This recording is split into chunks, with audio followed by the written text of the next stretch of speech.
Machogu ambaye alikuwa waziri wa elimu, kiongozi wa heshima, si ndio? Kasongo akamfukuza. Mimi naomba ngoja kidogo, huyu kiongozi anaitwa Machogu, Kasongo alimuonea kwa sababu ya kutetea Wakisii. Alikuwa nafasi ya jeshi ikipatikana anatetea Wakisii, ya walimu ikipatikana anatetea Wakisii. Kasongo akamfukuza. Nikamuuliza kwa nini umefukuza Machogu? Akasema hii Machogu ni mkabila, anaongea tu mambo ya Wakisii peke yake. Wewe Rigiji ndio umefundisha yeye mambo ya ukabila. Nitafukuza yeye alafu nifukuze wewe. Akafukuza Machogu alafu akanifukuza.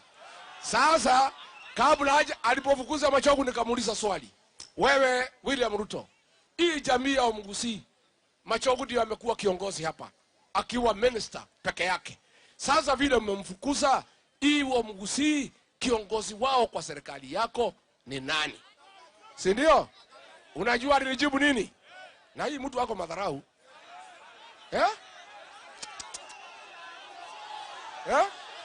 Niseme nisiseme? Wacha niwache. Niseme? Unajua huyu Kasongo hana adabu.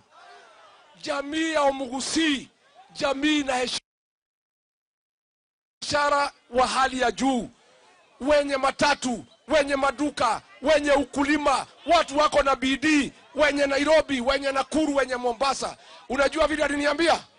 Ati sasa, kuanzia sasa, kiongozi ya Wakisii yule mimi naamini na ninatabua ni Silvana Sosoro. Ni madharau si madharau?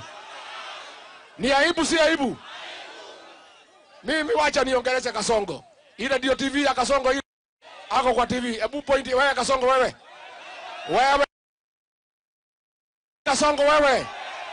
Wacha kudharau jamii ya Mgusii. Ati unasema Osoro ni kiongozi wa Wakisii. Wewe Kasongo ujue kuanzia leo wa Mgusii wote wamekutana, wameamua kiongozi wao na msemaji wa jamii ya Mgusii ni Dr. Fred Okengo.